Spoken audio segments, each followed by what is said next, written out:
Glória a Deus. Abra comigo em Josué, por favor. A gente está na nossa série Vamos Além. Nós vamos sair do normal, nós vamos sair do cotidiano, nós vamos sair do ponto onde nós fomos até agora, para nós irmos além naquilo que Deus tem para cada um de nós. Gente, isso está queimando no meu coração. A gente não vai, presta atenção, a gente não vai terminar o ano de 2023 da mesma forma como que a gente começou, porque nós vamos além. E eu quero com que haja uma expectativa no seu coração, de que Deus vai fazer algo em nós e através de nós, que Deus vai fazer algo através da Academia da Fé de Ribeirão Preto, de que Deus vai fazer algo através da sua vida, de que Deus vai fazer algo através da sua família. Quem tem essa expectativa no seu coração? Que Deus vai fazer algo através da sua empresa, no nome de Jesus. A gente não vai separar a nossa vida, toda a nossa vida pertence a Ele, tudo aquilo que nós somos pertence a Ele. Então nós temos que ter isso no nosso coração. Nós vamos além. Eu não vou ficar prostrado, não. Eu não vou ficar parado. Eu não vou ser como Mical, que vai ficar olhando Davi adorando a Deus, e porque ela ficou olhando Davi adorando a Deus, ela começou a murmurar, ela começou a reclamar. Não, eu quero fazer parte daquilo que Deus está fazendo. Eu quero fazer parte. Mas quem sou eu? O pastor Hélio leu hoje de manhã a história de Gideão. Quem sou eu? Você é um homem valente, é assim que Deus te vê. Em nome de Jesus, seus olhos vão se abrir, para que você veja quem você é em Cristo Jesus. E dessa forma que a gente vai avançar. E a gente está aqui em Josué, e nós vimos nas últimas semanas, número 1, no capítulo 1, Deus falando para Josué, Deus dando uma direção para Josué, e toda preparação deve vir precedida de uma direção. Toda preparação deve vir precedida de uma direção. Ou seja, aquilo que Deus está falando com você é para te preparar para aquilo que está por vir. Então vamos ouvir a voz de Deus, vamos treinar os nossos ouvidos para a gente ouvir a voz de Deus. Na outra semana a gente viu o capítulo 2, falando sobre Raabe, e a gente aprendeu que nós não devemos desprezar os improváveis, agora acrescenta, que acreditam em Deus. Porque não só são os improváveis. A história de Raabe não nos ensina que ela era apenas uma improvável, mas uma improvável que acreditou em Deus. E porque ela acreditou em Deus, ela foi instrumento de salvação. A fé de um improvável pode te ajudar na jornada, e nós vimos isso. A fé de um improvável, você pega Pedro, um iletrado, uma pessoa que era considerado um iletrado, um pescador. O que era um pescador naquela época? Era quase que nada. Mas Jesus chama aquele pescador, muda a vida do pescador, e o pescador de peixe se torna pescador de homens, e se torna uma coluna na igreja de Deus. A fé de um improvável pode te ajudar na jornada. Eu quero ver com você hoje Josué capítulo 3, Josué capítulo 3, tema da minha mensagem de hoje: se prepara para o milagre. Aleluia. Vira para duas pessoas e fala: se prepara para o milagre. Se prepara para o milagre. Aleluia. Aleluia. Se prepara para o milagre. A Bíblia diz em Josué capítulo 3, capítulo 3, no verso 1, diz lá que depois de toda essa história, os espias tinham voltado para trazer o relato daquilo que tinha acontecido com Raabe, e eles terminam ali no verso 2, dizendo: certamente o Senhor entregou toda essa terra nas nossas mãos, e todos os seus moradores estão se derretendo de medo por causa de nós. No capítulo 3, diz então que Josué se levantou de madrugada, ou seja, Josué não ficou deitado, Josué se preparou, e de madrugada ele se levanta, e tendo ele e todos os filhos de Israel partido de Sitim, vieram até o Jordão, e pousaram ali antes que passassem. E aqui me fala algo tremendo, gente. O que eles fizeram? Eles partiram. Eles não ficaram sentados, esperando com que algo talvez acontecesse. Lembra que eles tinham uma direção. E com base nessa direção, eles se movimentaram. Olha só essa frase: não há milagre sem a ação de Deus e o movimento da nossa parte condizente com a direção de Deus. Minha chamada para você hoje, para que você veja o milagre, é vamos agir com base naquilo que Deus está falando. Pastor Hélio tem uma frase que ele diz: a voz de Deus é uma direção a ser seguida. A voz de Deus não é algo só para você ouvir, que bonito, ouvir a voz de Deus. Nossa, Moisés passou 40 dias, 40 noites naquela montanha, e ele ouviu Deus. Quando ele desce da montanha, o seu rosto está brilhando, e Moisés tem uma mensagem. Minha pergunta: a gente está saindo dessa consciência da presença de Deus, a gente está orando, quando a gente sai, a gente tem uma mensagem? A gente tem uma direção de Deus, ao ponto de mover a nossa vida, e nos tirar do lugar onde nós estávamos, para o lugar onde nós vamos. Deus está querendo empurrar a gente para o lugar onde nós vamos. Josué então se levanta, motiva todo o povo e fala: vamos. E eles partiram, verso 2. Diz que ao fim de 3 dias, os oficiais passaram pelo meio do arraial, e deram ordens ao povo dizendo: quando vocês virem que os sacerdotes levitas estão levando a arca da aliança do Senhor, o seu Deus, saiam também do lugar em que vocês estão e façam o quê? Sigam a arca. Ele está falando: nós partimos, chegamos ali diante, botamos o acampamento, mas deixa eu dar uma instrução para vocês. Quando vocês virem que a arca de Deus está se movimentando, sigam a arca. Mais uma vez, Josué está puxando o povo à movimentação. Saiam do lugar que vocês estão e sigam a arca. Preste atenção, a parte central dessa história, de Josué capítulo 3, é o lugar de importância que é dado à arca da aliança. O símbolo da manifestação da presença de Deus. A arca da aliança, gente, era o símbolo da manifestação da presença de Deus. E olha só, a arca da aliança representa a pessoa, a promessa e o poder de Deus. Com base nisso, o que Josué está falando? Quando vocês virem que a pessoa de Deus está se movimentando, saiam do seu lugar. Quando vocês virem que a promessa de Deus está em movimento, saiam do seu lugar. Quando vocês virem que o poder de Deus está se manifestando, saiam do seu lugar, sigam a arca. É o que a gente vê no Êxodo. A gente vê Deus se movimentando. Lembra que o pastor Hélio explicou isso para a gente? Quando a nuvem seguia, o povo seguia. Quando a nuvem parava, o povo parava. A nossa chamada é: vamos seguir a pessoa de Deus. Se a gente quer ver um milagre na nossa vida, o milagre não vai acontecer porque você é bonito e torce para o Botafogo. Não vai, até porque o Botafogo precisa de milagre. Aleluia! Fala a Deus, aleluia! Vai acontecer porque eu e você estamos seguindo o milagre. Deus é aquele que vive e opera no sobrenatural. Então, quando você segue a pessoa de Deus, a ordem de Deus, quando você segue a voz de Deus, você está se abrindo para o milagre na sua vida. Quantos de nós, a gente quer o milagre acontecendo, mas a gente quer da nossa maneira? E Josué está deixando pronto aqui para o povo: quando vocês virem a arca se movimentando, saiam do seu lugar. E só aqui nos capítulos 3 e no capítulo 4, a arca da aliança é citada 16 vezes. Para trazer qual é o foco disso que eu estou falando para vocês: sigam a Deus. Você pode dizer isso comigo? Eu vou seguir a Deus. Siga a Deus. A gente precisa se lembrar disso toda hora, gente. Que eu preciso seguir a Deus e não a mim mesmo. Você sabe que o mundo quer com que você busque a você mesmo.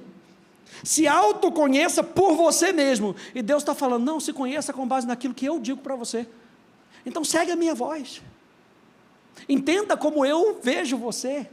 Se veja como eu vejo você. Siga a minha voz. Segue a minha presença. Ele continua dizendo: contudo, deixe uma distância de cerca de 1 quilômetro entre vocês e a arca. Não se aproximem dela, Dessa forma, vocês saberão o caminho pelo qual devem ir, visto que nunca antes passaram por tal caminho. Sabe quando a gente precisa ir para um lugar, e você não conhece o lugar, mas você está com uma pessoa que conhece o lugar, qual é a primeira coisa que você fala? Vai na frente. Vai na frente que eu te sigo. Deus está falando, vocês nunca experimentaram isso antes. Deixa eu ir na frente, porque eu já preparei tudo para você. Aleluia. Deixa eu ir na frente. Quando a Bíblia está falando aqui que eles tinham que manter 1 quilômetro, não está falando que eles tinham que, Deus é uma pessoa que quer estar distante do seu povo. O que ele está querendo falar aqui é o seguinte: não corra ao ponto de você ultrapassar a presença de Deus e perder Deus de vista. Porque às vezes, na maneira como a gente tenta fazer as coisas, a gente tenta jogar para cá, tenta jogar para lá, e tenta organizar daqui, daqui a pouco Deus para e a gente está correndo mais do que precisa. O que ele está falando aqui no final do verso 4 é: mantenha Deus à vista. Não perca Deus de vista. Isso apontava para o fato de que quando o povo de Israel partiu para cruzar o Jordão, para invadir e possuir a terra, eles deveriam fazê-lo não na sua própria força, mas na força de Deus, pois era o próprio Deus que estava indo adiante deles como sua fonte de vitória. Manter Deus à nossa frente vai nos lembrar que Ele é a nossa fonte, Ele é a nossa provisão, Ele é a nossa força, tudo é para Ele, por Ele, através dEle. Tudo foi criado por Ele, e a gente tem que manter essa consciência. Se eu sou o que eu sou hoje, é por causa dEle. Se eu tenho o que eu tenho hoje, é por causa dEle.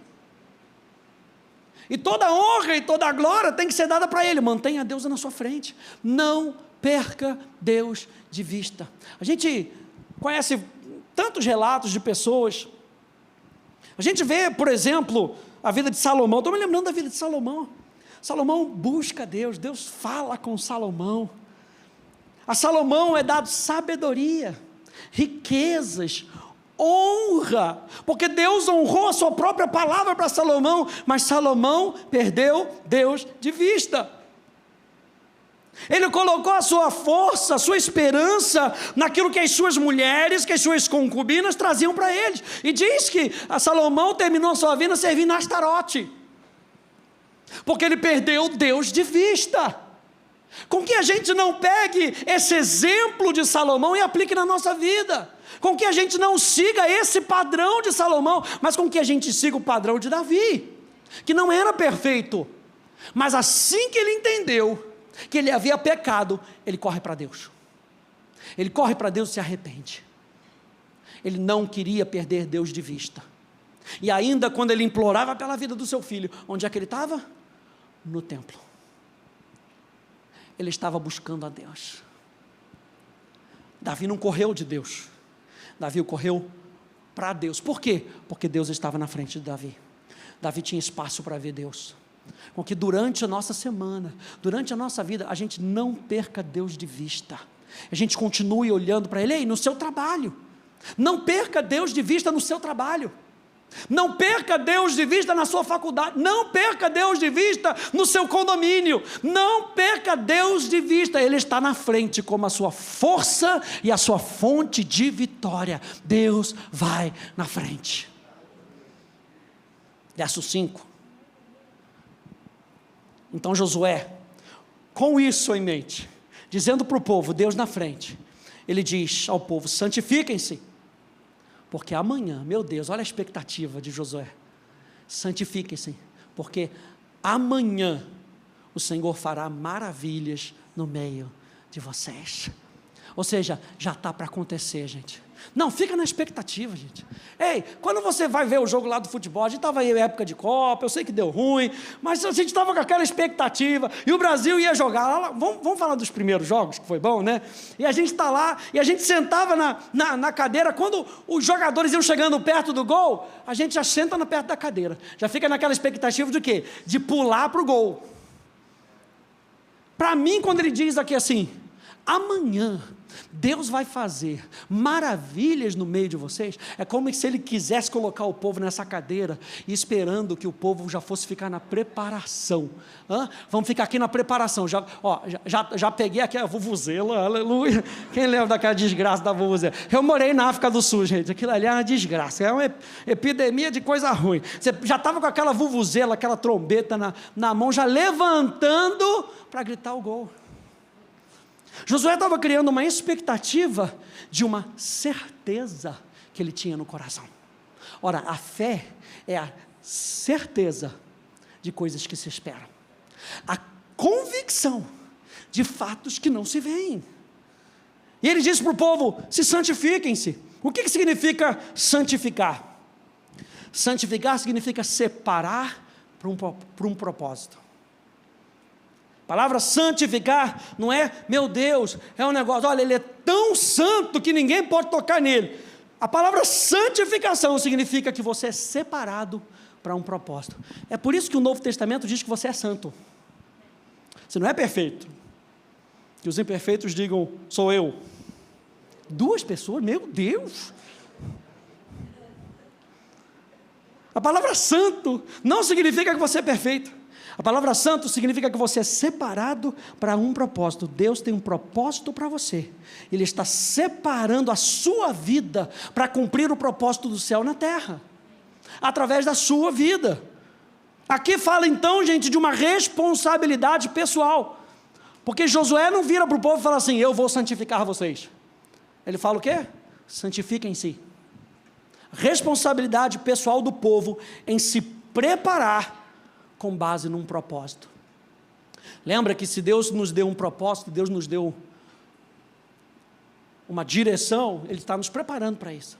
Eu estava vendo um podcast hoje, e tinha uma irmã que ela estava sendo entrevistada, e ela falou essa frase aqui, e eu gostei dessa frase, tocou no meu coração. Diz assim: nem toda proposta nos leva ao propósito. Nem toda proposta nos leva ao propósito. E Josué está virando para esse povo falando assim, santifique-se para o propósito. Separem-se de todas as outras propostas para que vocês possam viver o propósito. É por isso que o apóstolo Paulo, em Coríntios, ele diz que nesse mundo há várias vozes. Todas as vozes desse mundo têm uma proposta. Reunião de condomínio. A gente tem que fazer um negócio, tem sempre 10 propostas, no mínimo, uma diferente da outra, e às vezes nenhuma delas colabora para o propósito. Josué está falando para o povo, foca naquilo que Deus disse. O verso aqui, verso 5 está dizendo, foca naquilo o que Deus diz para você, não aceita qualquer proposta. Pastor Hélio sempre diz, o que é seu está guardado. Quem já ouviu essa frase? Pastor, já ouvi essa frase na Kombi, aquela Kombi, o que é seu está guardado. Talvez você já tenha dito isso para uma vingança para uma pessoa, mas não é esse o assunto. Agora é hora da gente virar para Deus e falar, Senhor, eu sei que aquilo que é meu está guardado. Então eu vou me separar para o teu propósito, para aquilo que tu tens para a minha vida. Olha só, gente, quando a gente não se prepara adequadamente e não nos comprometemos com a direção de Deus, impedimos o poder de Deus. Você sabe que a Bíblia fala que o poder de Deus está disponível para nós. Só que quando a gente não se separa e a gente sai do propósito, a gente perde a oportunidade de experimentar o poder de Deus. E quantas vezes eu e você, nós vamos remar nessa vida na nossa força, porque a gente podia estar usando a força do Espírito Santo, sabe aquele motor do barco, que tem atrás do barco, que te empurra para frente, ao invés de você ter que ficar remando, e gastando da sua força. Josué está nos lembrando aqui, que não é na sua força. Santifique-se para aquilo que Deus vai fazer, e quando você se separar para esse propósito, a força e o poder de Deus vão agir na sua vida. É dessa forma que a gente acredita que o milagre vai chegar, gente. Não é esmurrando a porta, como diz o pastor Hélio, é vivendo o propósito de Deus. Josué está falando aqui para o povo: santifiquem-se e deixem Deus agir. Não deixem a sua carnalidade, as suas próprias ideias, os seus pensamentos, suas condutas impróprias atrapalharem o que Deus está para fazer. Eu sempre falo muito para o grupo de música: a gente se prepara para atrapalhar menos. A gente treina para atrapalhar menos. Eu e você estamos sendo treinados pelo Espírito Santo para a gente cada vez mais atrapalhar menos aquilo que Deus tem que fazer na nossa vida. É por isso que nós estudamos a palavra, é por isso que nós oramos, é por isso que nós buscamos a Deus, para que a gente possa atrapalhar menos. O que Deus tem que fazer não é nada menos do que milagre. E milagre é a manifestação abundante de Deus. Não sei o que você deve estar passando, como você começou o seu ano, mas não espere nada menos do que milagre da parte de Deus. Não espere nada menos do que o sobrenatural da parte de Deus. Deus pode, Deus quer. A minha pergunta é: será que a gente está se movimentando com Ele? No ritmo dEle? Por isso que o apóstolo Paulo fala em Gálatas: se vivemos no Espírito, andemos no Espírito. E a palavra andar ali no grego tem o sentido de você andar na cadência, como se fosse uma cadência militar. Deus vai nos dando o ritmo, e Ele espera com que a gente ande no ritmo dEle.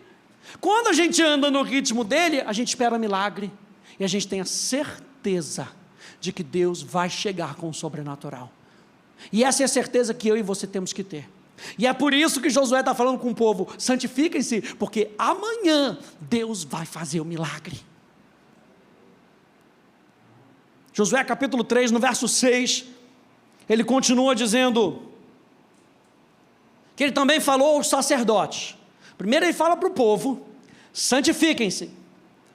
Depois ele vira para os sacerdotes, dizendo: levantem a arca da aliança e passem adiante do povo. Levantaram, pois, a arca da aliança e foram andando adiante do povo. Não sei se você consegue ver aqui como o texto traz. Josué diz: levantem e levem a arca. O que os sacerdotes fizeram? Levantaram e levaram a arca. Lembra que nós terminamos há 2 semanas atrás falando justamente sobre isso, sobre Pedro, que Jesus dá uma ordem para Pedro, e Pedro tinha vindo de uma pescaria totalmente infrutífera, tempo gasto que não voltou atrás. E aí Jesus vira para Pedro e fala: posso usar o seu barco? Pode. Então faça o seguinte: volta e joga a arca, e joga a rede. A Bíblia diz assim: fazendo isso, quando Pedro fez aquilo que Jesus falou para ele fazer, ele viu o milagre. E Josué está dando uma direção para os sacerdotes. Está dizendo: vocês levantem e levem a arca. O que os sacerdotes fizeram? Levantaram, pois, a arca da aliança e foram andando adiante do povo. Aqui mostra a cooperação entre o povo e os líderes. Todo o povo deveria se santificar, e os sacerdotes deveriam seguir a ordem à risca. Quando eu estava me preparando para essa mensagem, eu me lembrei de 2 Samuel, capítulo 6, no verso 3. Você sabe que teve um tempo que a arca de Deus foi roubada, porque Saul não seguiu a ordem de Deus à risca. Samuel, o profeta de Deus, vira para Saul e fala: olha, eu vou, mas quando eu voltar, nós vamos santificar, nós vamos sacrificar. Mas Saul não aguentou. Saul se achou no direito, porque era rei, de fazer aquilo que ele bem entendia. E ele vai e pega a arca e tenta levar a arca, e ele perde ali o seu reinado, e por conta disso a arca é roubada. E passa muitos anos longe de Israel. Foi necessário um jovem com o coração voltado para Deus, para virar e falar: gente, o que a gente está fazendo? Onde está a arca do Senhor? E de reconquistar essa arca. Mas veja, quando Davi pega a arca, e você lê o texto, e você vê que os filisteus, eles devolvem a arca, por conta de tudo que tinha acontecido contra os filisteus, porque Satanás não vai conseguir ficar de pé diante da manifestação da presença de Deus. Os filisteus pegam a arca, botam no templo de Dagon, e a primeira coisa que acontece no dia seguinte é que Dagon está caído no chão.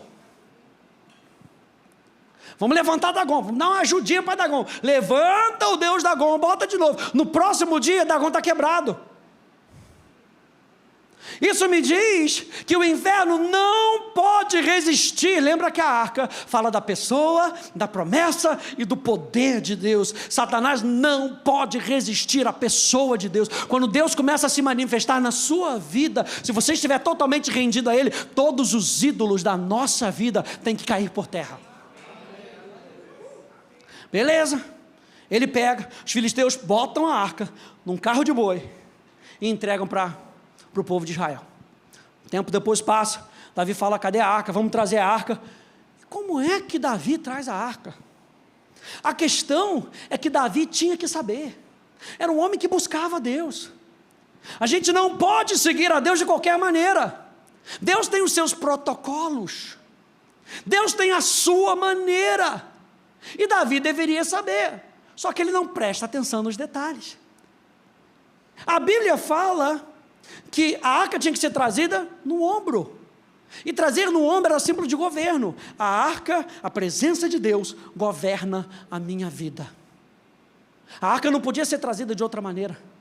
Davi pega a maneira dos filisteus e fala: vamos trazer a arca. Maravilha, olha essa coisa bonita, né?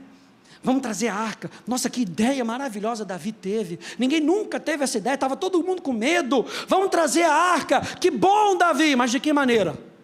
Vamos trazer da maneira que os filisteus entregaram para a gente. E deu ruim. Por isso que Josué está alertando aqui. Isso é claro que acontece muito mais lá na frente da história, mas Josué já está alertando aqui os sacerdotes. Ei, levantem-se e carreguem a arca. Levantem-se e façam aquilo que Deus está pedindo de vocês. E não façam de qualquer maneira, não façam na sua própria força, não façam com as suas próprias ideias. Na história de Davi, o carro novo pode parecer justo, mas não é o que Deus havia pedido. O protocolo então é que os levitas deveriam levar a arca e não instrumentos construídos. Quem é que tinha que levar? O levita, o homem de Deus, e não algo que havia sido construído. Deus não quer com que você Deus não quer com que você terceirize o seu relacionamento com Deus. Somos nós que somos templos do Espírito Santo. Somos nós, não são essas 4 paredes. Essas 4 paredes são importantes para que a gente, quando se reúne no dia de chuva, não cai sobre a nossa cabeça. E num dia de calor a gente tem ar-condicionado. Quem diz glória a Deus? Aleluia. Mas quem carrega a presença de Deus somos nós, e não um carro de boi, e não aquilo que foi construído. Por isso que a Bíblia fala que Deus não habita em construções humanas. Deus habita em mim e em você. Você é templo do Espírito Santo. Mas gente, fazer a coisa certa, na hora certa, da maneira certa, como Deus pede, é se preparar para o milagre. Fazer a coisa certa, na hora certa, da maneira certa, como Deus pede, é se preparar para o milagre. Verso 7. Então, o Senhor disse a Josué. Você entende que Deus, Ele vem comunicando? Que Deus, aqui nessa história, Ele começa dizendo lá no capítulo 1, Ele fala com Josué, Aliás, a gente já viu lá em Deuteronômio que ele já tinha falado com Josué através de Moisés. Ele repete em Josué capítulo 1. Depois ele vem falando de novo. Josué agora no capítulo 3 se movimenta. E nessa movimentação Deus fala de novo com Josué. Você não vai ficar desprovido de direção enquanto você estiver se movimentando com aquilo que Deus está falando na sua vida. A gente não vive com uma direção do passado, com uma voz do passado. Eu ouvi a Deus há 15 anos atrás. Não, enquanto eu vou me movimentando, Deus vai falando comigo. E se necessário for, Ele repete aquilo que Ele falou anteriormente. Deus não tem problema para repetir mensagem com você. Às vezes a gente quer, né? Vou lá naquela igreja. A gente vê muito visitante de igreja, às vezes. Deixa eu ver aqui a sua igreja. Deixa eu ver o que Deus tem de novo aqui. Deixa eu ver o que Deus tem de novo ali. Deus não tem problema em ficar repetindo mensagem. Se Ele tem que dizer para você que você é lindo, Ele diz 500 vezes a mesma coisa, até que você entenda. Se Ele tem que tratar sobre fé na sua vida, Ele repete 1 milhão de vezes, até que você comece a praticar aquilo que Ele está falando para você. No meio da jornada, Ele continua a falar para você. Deus falou com Josué. Ao longo da jornada, Deus continua a dar direções. Esteja com seus ouvidos atentos enquanto você caminha. Nós temos um ano de 2023, a gente está só começando. Começando ao longo dessa jornada, esteja atento àquilo que Deus vai falar, às pequenas direções que Deus vai te dando. Imagine como se fosse numa estrada e você soubesse que você tem que sair daqui para chegar em São Paulo. Você sabe mais ou menos qual é a estrada.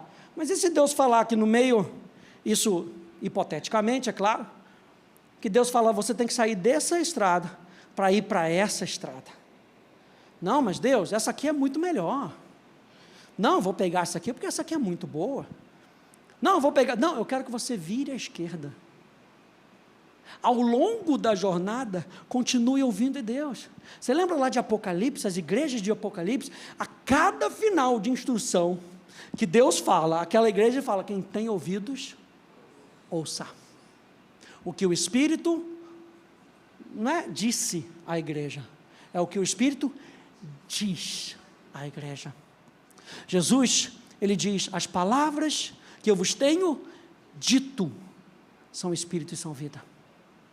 Não é as palavras que eu disse para você, é as palavras que continuam ecoando no nosso coração. Essa é a palavra que se torna Espírito e vida na sua vida. Olha só o que diz Isaías capítulo 50, diz, Ele me desperta todas as manhãs, desperta o meu ouvido, para que eu ouça, de qualquer maneira, para que eu ouça como aqueles que aprendem. O Senhor Deus me abriu os ouvidos, e eu não fui rebelde, nem me retraí. E eu notei isso aqui, para ficar bem marcante na minha vida, não perca sua disposição em ouvir. Às vezes a gente dá passos errados, gente.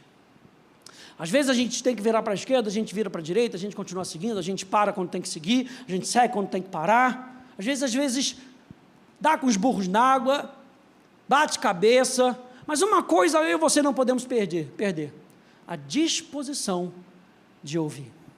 Olha só o que diz Isaías capítulo 30, verso 21 na Bíblia Viva, diz, e se você deixar os caminhos de Deus e se desviar, olha só a certeza, gente, eu gosto desse texto porque me diz essa certeza. Quantos aí acreditam que Deus está com você? Ele diz assim, mesmo que você se desvie, você vai ouvir. Sabe por quê? Porque o seu ouvido está treinado. É a certeza de que Deus está conosco, que Ele está cuidando de nós. A gente viu no texto anterior, Isaías dizendo, eu não fui rebelde. Aqui, um pouco mais atrás, no capítulo 30, ele está dizendo, se você se desviar do caminho, você vai ouvir uma voz atrás de você, dizendo, não, esse é o caminho, anda por aqui. O que isso me fala nesse texto? a disposição de ouvir a um Deus que me ama tanto, que quando eu estou errado, Ele está dizendo para mim, não é aqui, anda por ali.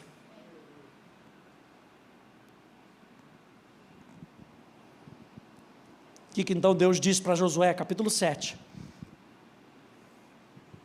Ele diz assim: hoje começarei a engrandecer você aos olhos de todo Israel, para que saibam que, como estive com Moisés, assim estarei com você. A mesma coisa que ele tinha dito lá no início do capítulo 1. Portanto, você dará uma ordem aos sacerdotes que levam a arca da aliança, dizendo: quando chegarem às margens das águas do Jordão, parem ali. Ou seja, os sacerdotes já sabiam que eles tinham que se levantar e levar a arca. Agora Deus fala com Josué e lhe dá mais uma instrução: quando vocês chegarem à margem do rio, vocês devem parar ali. Então Josué disse aos filhos de Israel: venham cá e ouçam as palavras do Senhor, o seu Deus. Ou seja, no meio do processo, Ele nos motiva a andar pela fé. Josué ouviu a voz de Deus, e agora ele chama o povo: venham cá, venham ouvir a palavra de Deus. Eu e você, no meio do processo, não podemos parar de ouvir a palavra de Deus. É dessa maneira que o nosso espírito é alimentado, é dessa maneira que nós somos sustentados sobrenaturalmente. Eu e você precisamos continuamente ouvir a palavra de Deus, e é a palavra que gera fé no nosso coração. Romanos capítulo 10, no verso 17 nos lembra: e assim a fé vem pelo ouvir. E a palavra ouvir aqui no grego não é um ouvir qualquer, é um ouvir com atenção. A fé vem quando nós ouvimos com atenção aquilo que Deus está falando. Aquilo que Deus está falando gera fé no nosso coração. E eu e você precisamos de fé para combater o bom combate. Eu e você precisamos de fé para enfrentar os desafios. Josué então continua. Olha só que interessante. Venham cá e venham ouvir a palavra de Deus. E ele continua dizendo: nisso vocês saberão que o Deus vivo, meu Deus, a fé nos faz saber que Deus vive, que Deus não está morto. Quem já viu o filme? Que Deus não está morto, Deus vive, porque a fé não é uma fórmula.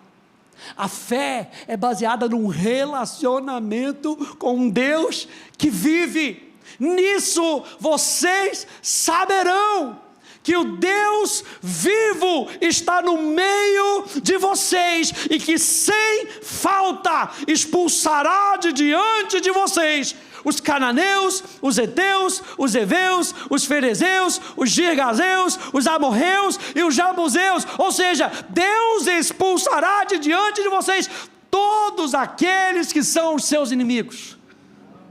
Ele está querendo motivar o povo. Ouçam a palavra de Deus e vocês vão saber que o Deus vivo, sem falta, diga sem falta, sem falta, vai expulsar de diante de vocês os inimigos. Ele diz: eis que a arca da aliança do Senhor de toda a terra vai passar o Jordão na frente de vocês. E agora escolham 12 homens das tribos de Israel, um de cada tribo. Quando as plantas dos pés dos sacerdotes que levam a arca do Senhor, o Senhor de toda a terra, tocarem nas águas do Jordão, elas serão cortadas, a saber, as águas que vêm de cima, e se amontoarão. Quando o povo saiu das suas tendas para passar o Jordão, os sacerdotes que levavam a arca da aliança iam adiante do povo. E quando os que levavam a arca chegaram ao Jordão, e seus pés se molharam na beira das águas, veja, porque o Jordão transbordava. Não era um meio riozinho que dava para passar, não. O rio estava transbordando, ou seja, é algo que parece impossível na nossa vida. Quando vocês chegarem diante, lembra que ele estava avisando para o pessoal, o milagre vai acontecer, o milagre vai acontecer, mas o milagre acontece diante do impossível, para que a gente possa depender não da nossa força, mas da força que vem de Deus. E Josué está apontando para o pessoal, vão acreditando, porque quando vocês tocarem lá na frente, nas águas, o impossível vai acontecer. As águas estavam transbordando sobre todas as suas ribanceiras durante todo o tempo da colheita. As águas que vinham de cima pararam de correr, levantaram-se num montão, numa grande distância, até a cidade de Adã, que fica ao lado de Sartã. E as águas que desciam ao mar de Arabá, que é o mar salgado, foram completamente cortadas. Completamente cortadas. Deus não faz meio milagre, gente. Ele faz o milagre completo. Não era para passar e a água ia diminuir. A promessa era que as águas seriam cortadas. Não espere nada menos do que milagre da parte de Deus. Não espere nada menos do que o sobrenatural da parte de Deus. Não era para a água diminuir, era para a água ser cortada. E a Bíblia diz que a água foi cortada completamente. Então o povo passou diante de Jericó. E essa expressão, diante de Jericó, marcou a minha semana. Porque Deus me falou que o milagre está diante do próximo desafio.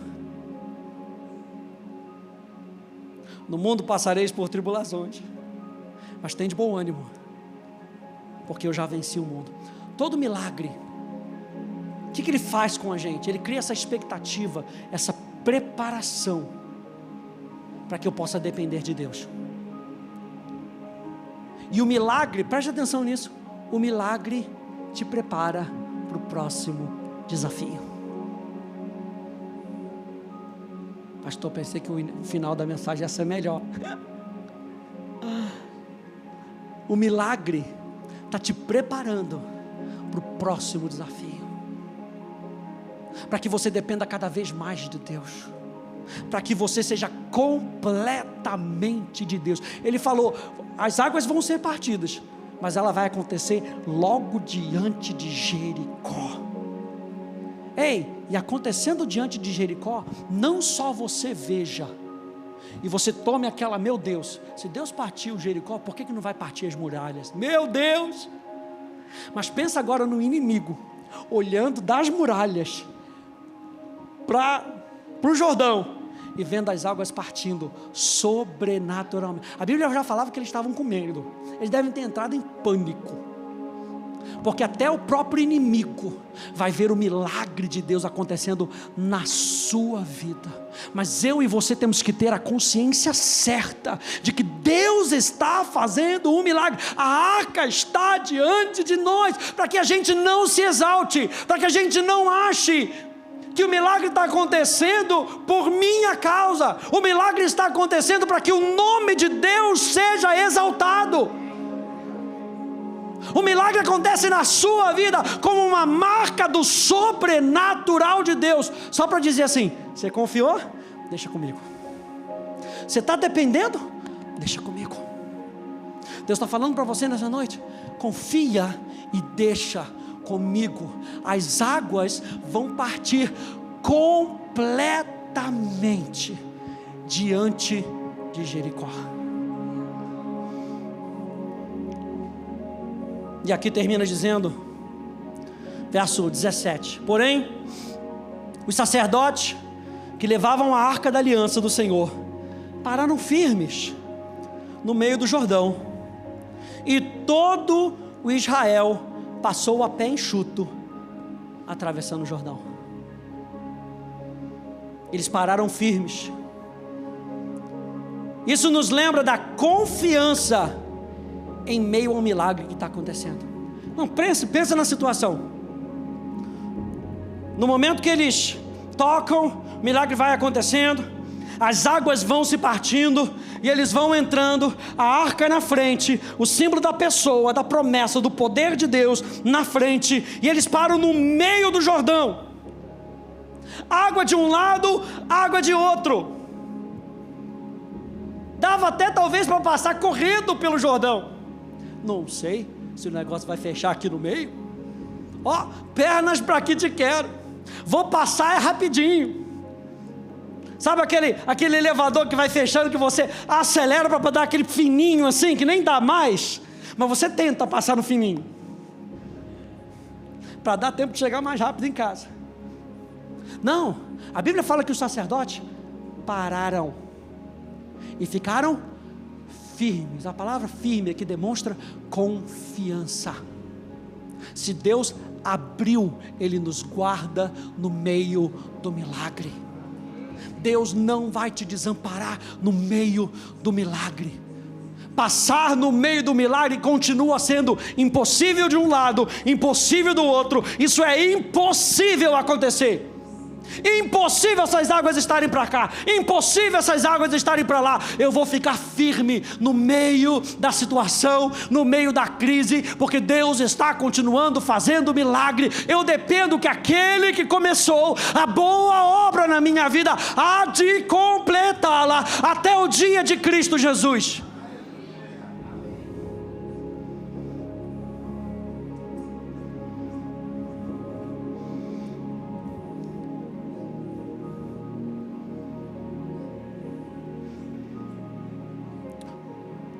A geração passada, ela já tinha experimentado um pouco disso. Eu vou terminar com essas duas passagens. Moisés respondeu ao povo: não tenham medo, fiquem firmes. Vira para duas pessoas e fala assim: está acabando, fique firme. Fique firme, já vai chegar a hora da pizza, fique firme. Fique firme. E vejam o livramento. Meu Deus, se prepara, porque amanhã Deus vai fazer milagre na sua vida. Fica firme e veja o livramento que o Senhor lhes fará no dia de hoje, porque vocês nunca mais verão esses egípcios que hoje vocês estão vendo. O Senhor lutará por vocês. Fiquem calmos. Para mim é a imagem dos sacerdotes no meio do vucu-vucu, e eles parados, segurando a arca da aliança, com a consciência de que eles estavam no meio do poder de Deus que estava acontecendo, e eles estavam fazendo isso, preste atenção, para que o povo passasse a pés enxutos. Sabe o que isso me diz?